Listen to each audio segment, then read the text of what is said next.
Distinguished guest, the President of the United States, accompanied by Director of the Consumer Financial Protection Bureau, Rohit Chopra. Everybody, how are you? Good afternoon. Whether it's a credit card bill, internet bill, grocery bill, or anything else in a monthly budget, President Biden has been focused on promoting competition, lowering costs, and stopping profiteering. Today, we're taking action to stop excessive fees in the banking industry. We're closing a loophole abused by the credit card industry for years to harvest billions of dollars in junk fees, reducing the typical late fee from $32 down to $8, saving Americans an estimated $10 billion each year. And this is in addition to so many other actions the President is announcing today to crack down on junk fees and help consumers save real money. You know, over the last decade, credit card giants have been hiking late fees every year, almost in lockstep, even as technology has brought many of their costs down. They've raised interest rates, squeezing American families out of an extra $25 billion in interest charges last year alone. That's why we're working across government to get you a better deal, to make it easier to switch from your high-rate credit card, stopping bait and switch tactics on some credit card rewards, and going after the online tricks that drive consumers to bigger credit card issuers with worse service and terms. This work is critical, especially as some of the biggest players in so many industries are looking to get even bigger and gain more power to corner the market. Thank you, President Biden, for your leadership of putting a stop to this profiteering, greedflation, and other unfair practices that keep costs high for so many families. It's my pleasure to turn it over to the President of the United States.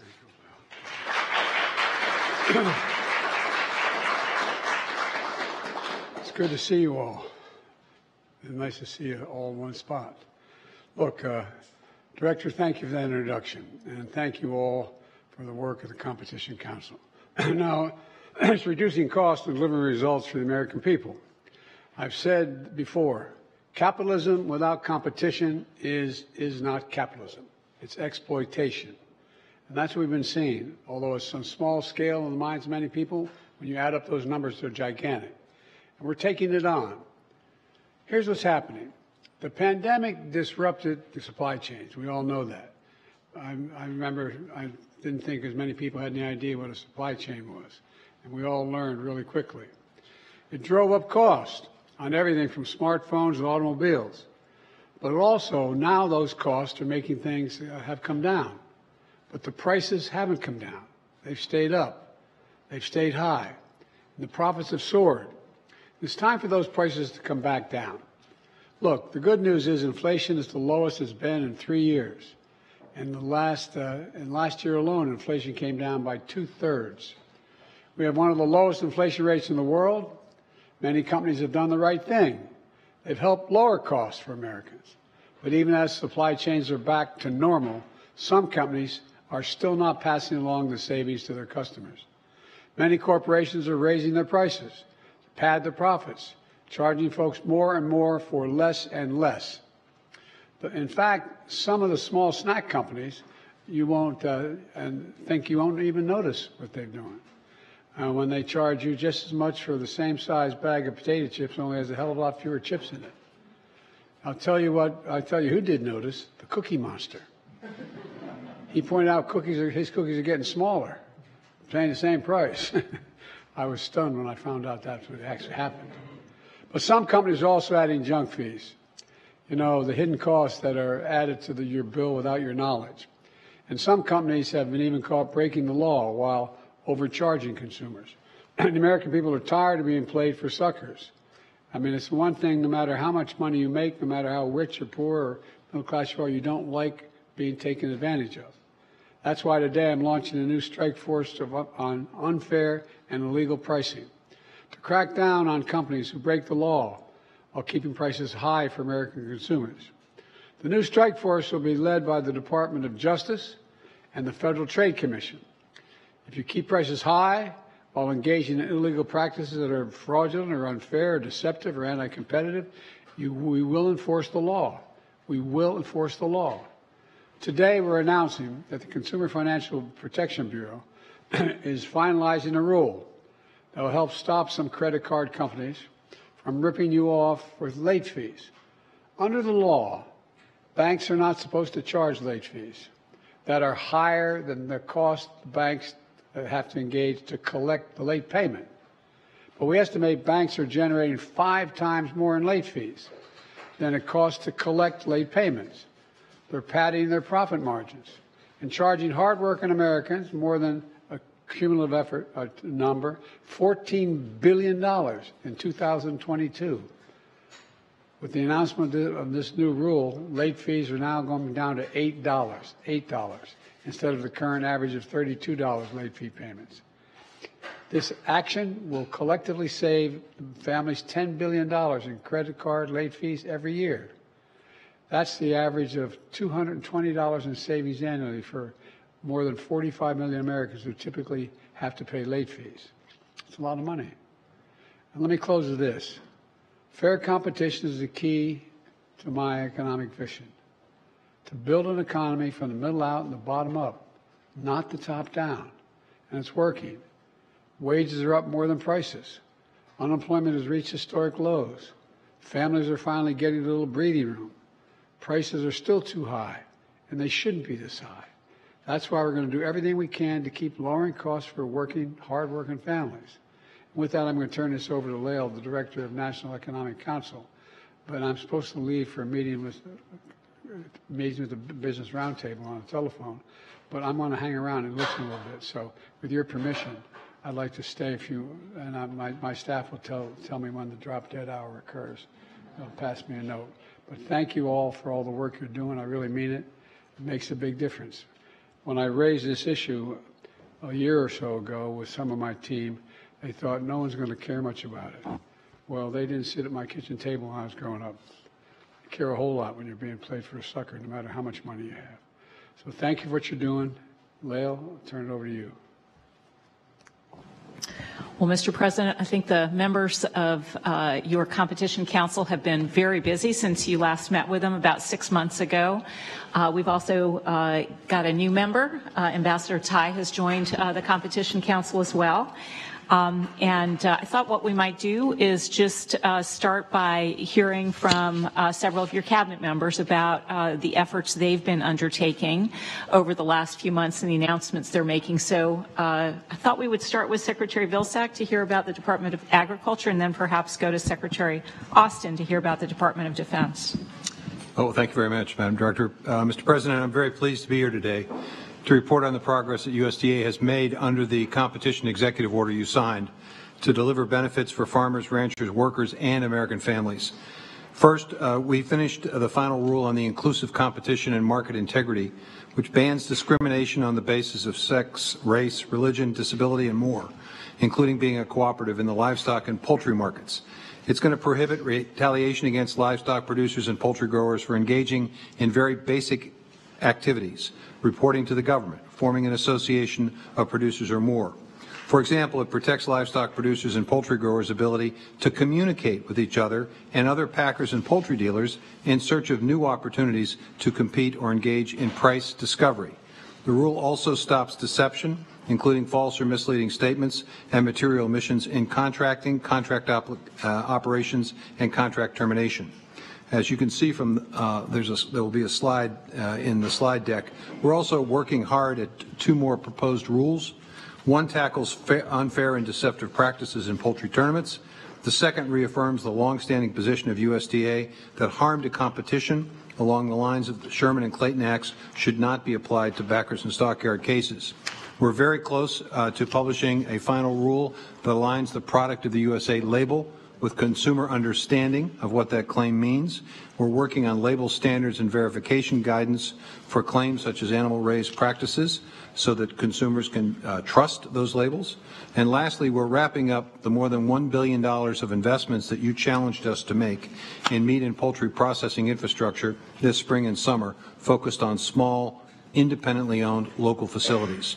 I'd like to highlight the steps we continue to take to promote transparency, the farmer's voice, and research access. With the partnership of the United States Patent and Trade Office, we're also helping farmers and plant breeders voice their expertise in support of robust patent examination process. Next, in partnership with the Patent Office, we're working on steps to promote research access to seed germplasm. All of this, Mr. President, is going to provide additional competition, more choice, and lower costs for consumers. And that's just a few of the many ways we're promoting competition at USDA, from domestic and sustainable fertilizer capacity, which you ordered, to food system transformations and more. USDA is using our expertise and balance sheet to bring down prices for consumers, promote fairness for farmers and workers with the Department of Justice, and shoring up the resiliency in our food and agriculture supply chain, all of which you directed and challenged us to do. Can I ask a question? What kind of response you're getting from farmers, and particularly livestock producers? Mr. President, they welcome these changes. For far too long, they felt that they were at the mercy of a relatively small number of integrators and processors. So to the extent that they now have more options to be able to process their cattle at local and independently owned processing facilities, some of which are farmer owned, to the extent that they know that they have a balanced playing field, that they understand better who they're doing business with, they understand that they have certain rights, that they can in fact seek a better deal. All of that, I think, is something that's been very much desired in the marketplace across all farm groups and across all associations. So this is very, very popular with farmers. Remember, you raised me almost 4 years ago on a trail in Iowa, and it's good to see it's underway. See, what's the next most important step? I'm not going to ask everybody these questions, but I'm just curious. I think, Mr. President, it's basically providing an opportunity for small and mid-sized farming operations to stay in business. Previous administrations have taken the attitude, you got to get it big or get out. That's really helping the large-scale farming operations. Your administration, for the first time, is creating an option so that people can stay in business and pass their farms on to their families. I can't emphasize how important this is. We've lost 554,000 farms since 1981. That's all the farmers today in North Dakota, South Dakota, Minnesota, Wisconsin, Illinois, Iowa, Nebraska, Colorado, Missouri, and Oklahoma. Gone. Your administration is trying to put a stop to that. Thank you. Thank you. Yeah, I think that's a great example of the many ways that by giving small farmers, small ranchers a fair shot, we're also helping to bring prices down for American consumers on things like poultry and meat.